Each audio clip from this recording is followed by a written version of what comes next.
শখের টাকা নাকি ৮০ তোলা। এই কথাটা কি তোমরা মানো?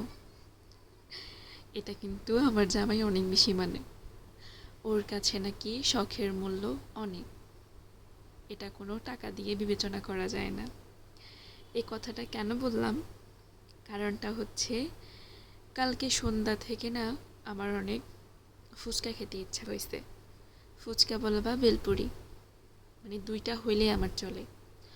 তো সন্ধ্যা ধরে অফিস থেকে আসার পর বারবার বলতেছি যে ফুচকা খাবো। ২ নাম্বার গেট যাব, ২ প্লেট ফুচকা নিব, ৩০ টাকা করে, ৬০ টাকা যাবে।